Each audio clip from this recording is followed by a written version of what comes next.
Survival horror fans haven't exactly been starving for content lately. Like, we've been eating good. Between, the big flashy AAA drops like Resident Evil, Dead Space, Alan Wake 2, and the whole Silent Hill 2 situation. And then the smaller, creepier gems like Signalis, Amnesia, The Bunker, Phasmophobia, Little Nightmares 2. I mean, those games straight up gave me nightmares. So yeah, the genre has been doing pretty well, no doubt. No tutorials, no mercy, just BitCrush. Welcome to BitCrush, you cry, where your save file cries for help. But here's the thing, right? Just when you think it's peaked, it feels like it's gearing up for even more. Like, we're not done yet. And recently, man, things are starting to look real spicy again. We've got some seriously heavy hitters on the way, like 3 big ones that dropped into the spotlight in just the last few days. We're talking Resident Evil Requiem, Silent Hill F, and, wait for it, a remake of the original frickin' Silent Hill. Yeah, massive, right? Even just hearing those names is enough to make fans lose their minds. But here's the kicker. These games actually look promising, like not just coasting on nostalgia. So yeah, we're gonna dive into all 3, break down why these might just be the next wave of survival horror greatness. Okay, let's start with the one that's been cooking the longest, and is actually almost here. That's Silent Hill F. So this one got announced back in 2022, which, wow, feels like forever ago in internet time. But only now is the hype really starting to build, especially after that stellar Silent Hill 2 remake kicked off the franchise's big comeback in 2024. Now, Silent Hill F is looking to mix things up in a big way. So get this, it's not even set in Silent Hill. I know, right? That alone probably raised a few eyebrows for longtime fans. But here's a twist. It's set in Japan, like a different time period altogether. Which sounds weird at first, but also kind of cool, because the horror here isn't just spooky for the sake of it, it's deeply rooted in this new setting. The devs at Neobards Entertainment, they've been real vocal about how they're blending horror and beauty. Like, it's supposed to be disturbing and visually stunning all at once. And honestly, from what we've seen in trailers, that's definitely coming through. The monster design's creepy as hell, but also oddly mesmerizing. It's got this sick floral thing going on, like petals blooming out of wounds and weird spores floating through these eerie, quiet spaces. It's messed up, but in a good way. And it just feels different from your typical horror fare. Now, here's the part that might split people. Konami says Silent Hill F is going to be more action-oriented than the Silent Hill 2 remake.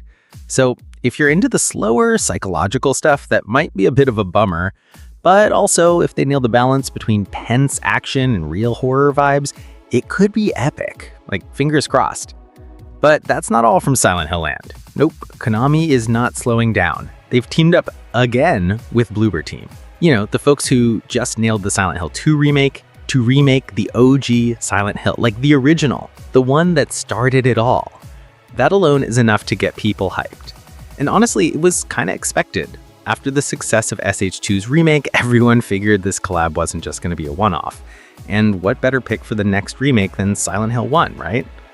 We don't know much yet. Like, seriously, they just dropped a logo and peaced out. No gameplay, no screenshots, nada. But still, it's exciting just knowing it's happening. If they followed the SH2 remake blueprint, which, let's be real, they probably will, it's going to be a full-on ground-up reimagining. Better visuals, tighter controls, maybe even some modern gameplay tweaks. And if they do it right, yeah, it could be legendary. The bar is set pretty high now, so expectations are through the roof.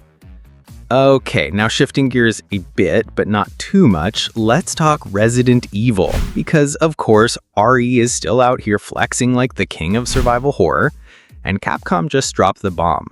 Resident Evil Requiem is coming. It's RE9 even if they're not slapping that number on it officially.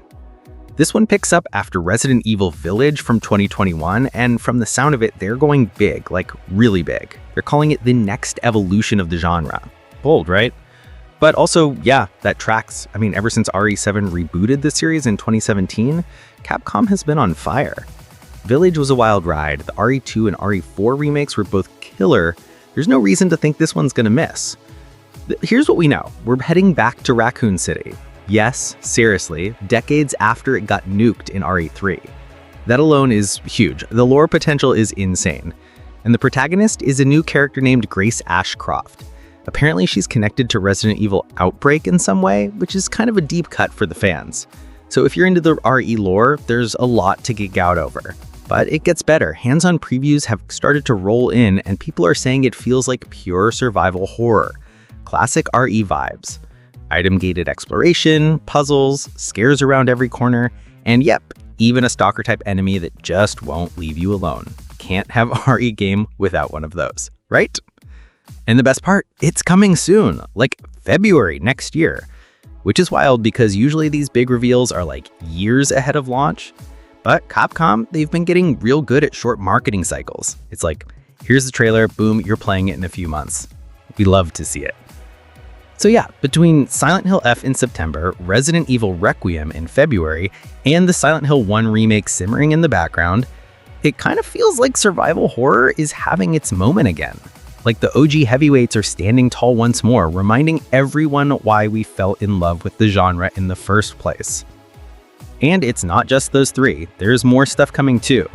Alien Isolation 2, or whatever they end up calling it, Cronus the New Dawn, the list keeps growing, but honestly, those three, that's enough to keep us buzzing for a while.